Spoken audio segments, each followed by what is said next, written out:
I've been watching YouTube for a while now, and I've never really made a video like this, but I thought, you know what, f*** it. I'm gonna make one, because I don't really see a lot of, like, owner reviews and more about, like, the experience of the car.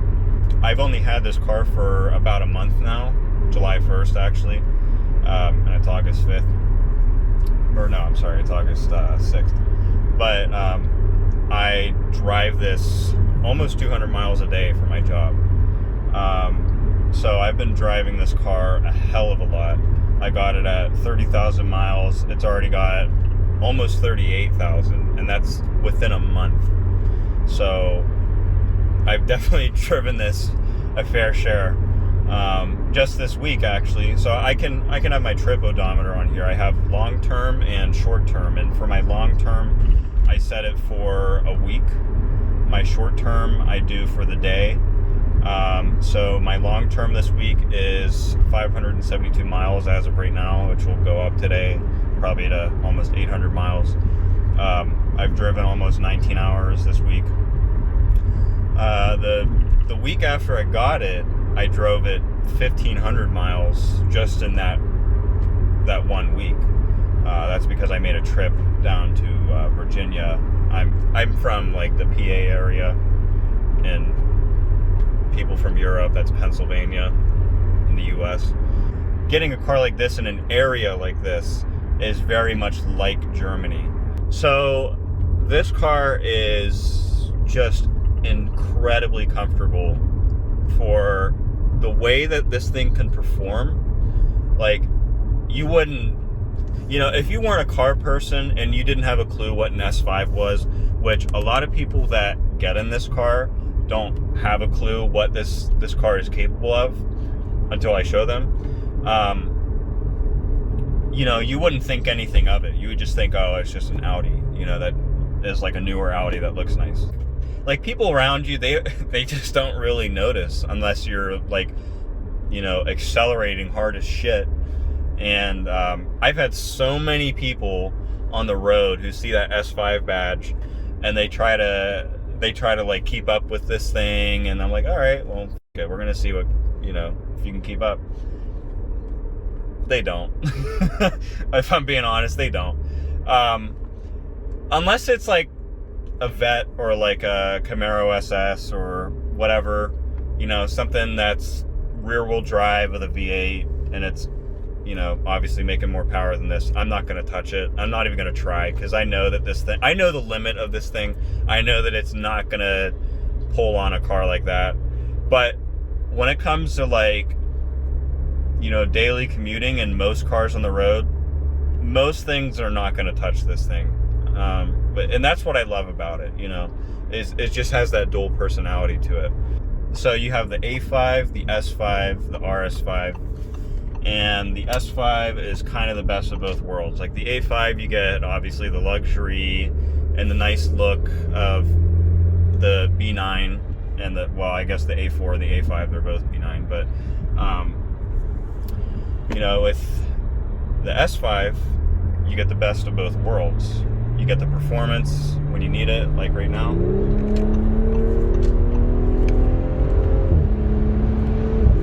And then you can go right back to normal, like nothing ever happened. The RS5, obviously, the top trim, twin turbo V6, 100 more horsepower, but it's going to have a lot tighter steering. It's going to have a lot tighter suspension. All in all, it's just going to be more of a performance car. It has a twin scroll turbo, so even though it's a turbo car, it spools up like that. I mean, it's quick. And I'm going to be getting a JB4 tune on this, which is going to add about up to 100 horsepower. So we're going to see how that goes. And I'm doing that because it retains the warranty, because it's a piggyback tune and you can take it off and act like nothing ever happened. It's got a ZF8 in it, which, if you don't know what a ZF8 is, they put them in everything. They primarily BMWs. Toyota put them in the new Supra. Jag put them in their F-Type. Aston Martin uses them. I can't remember. There's a company that uses it for racing. I think it's BMW. I could be wrong. Obviously, Audi uses them, and they are much better than a DSG, and pretty much every way, other than downshifts, and that's about it.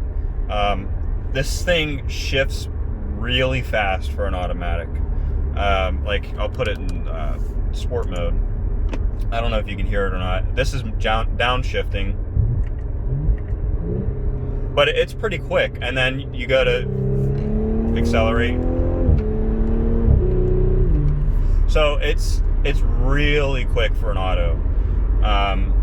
A lot of people, from what I've heard, that get into this car don't even know that it's an automatic. They think it's a dual clutch or a DSG.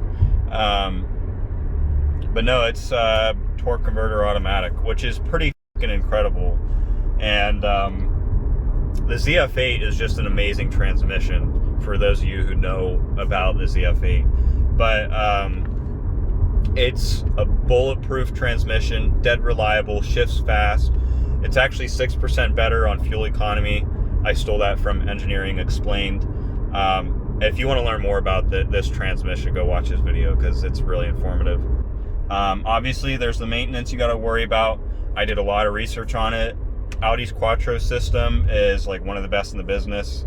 Like I said, this transmission's pretty good. This engine, from what I've seen, is very good. There's not really a lot of problems other than the thermostat and the water pump going on these, which isn't even common on them. And I think they're like right on top, so if that were to go wrong, I would end up replacing it anyways. For an Audi, so far, like, this thing has been very good for me. Granted, it's only been a month. I've had no issues yet. I also will be doing my oil every 5,000 miles. I already changed it once. And when you do your oil change on this thing, you have to use a siphon. Like, you might as well forget about it if you want to get under the car and, you know, take all the shielding off and do all that shit. You're better off just going with a siphon. I think that people who are looking to buy this car as a performance car first are looking at the wrong car. Can it perform? Absolutely. It's fucking amazing what this thing can do. Like, I have a 91 Fox body. It doesn't really make that much power right now. It's a 5-speed. But I got a 74 mil turbo that will be going on it once I get the block built and everything. But that car couldn't even touch this thing.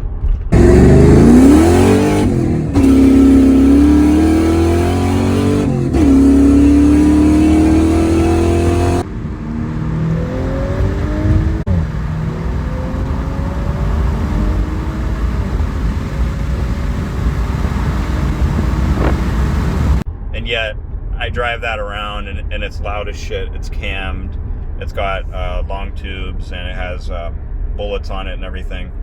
And it's loud as fuck. And I bet you people would think that thing is way faster than this. That's just the whole thing about this car. It's such a sleeper. But that's really what it is. It's not a track car. It has like you can do the track time lapse and stuff in here. But it's really not a track car, especially with it being a turbo. You know, it builds up a lot of heat, and kind of fast, actually. Like, I'm always keeping an eye on my oil temps. Usually I like to keep it around, like right now it's at 198, which is actually really cool. But typically it'll sit around anywhere from 208 to 212 on a normal day when I'm not beating on it. When I am beating on it, usually sits around 220, sometimes up to 230. And once I hit like 230, I like to back off a little bit. But this is not a car that you want to continuously beat on.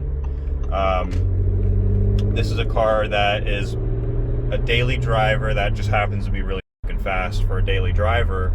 For a performance car, it's honestly, it's quick, but it's not nearly as fast as some of the other stuff on the road. Like, for the same money, you can get a C7 Vet and walk this thing with just a few bolt-ons.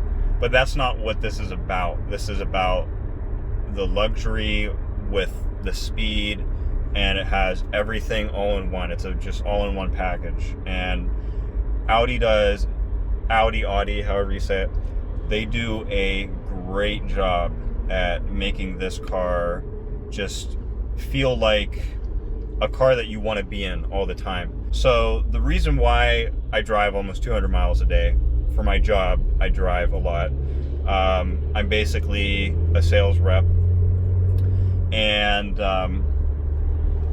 I used to have, in 2019, I had a Hyundai Palisade. I bought it brand new for about $36. And then I was driving that for, well, until I got this in July 1st of 2021. And I liked that car. For an SUV, that thing was pretty quick. But, you know, I bought the SUV because I thought I needed the space for stuff that I have to carry. It ended up not being the case. And so I kind of switched to this. This is the Sportback. And when I put these back seats down, I'm telling you, like, I have the same amount of room in this than I did in my Palisade. Obviously there was more head height, but like in terms of the length, I pretty much have the same, and I don't really need that much head height when I'm carrying the stuff that I need to carry around. But I don't even need to put the back seats down. Like the trunk space, I have tons of room. And it's honestly amazing what they've been able to do with this car. Like, it looks like a sedan. When I show people that this is a hatch, like, they're like, wow, like, I can't believe that has that much space in it. Like, it's crazy. What this car can do, everything. It's low profile, it's a sleeper, it looks like a sedan, but it also has that fastback look, which I love. And it just has a premium feel to it. You know, this is my first German car, and I can tell you, like, you know, everyone's talked about, like, German cars and how they have just a better fit and finish, and I can tell you, this car is on a different level. You know, my Palisade, you know, Hyundai really stepped their game up in terms of their design quality, their fit and finish, and that's because they stole a couple of the German engineers. But no one's ever going to touch German, like, quality. And I think, in my personal opinion, I've always kind of was biased towards Audi.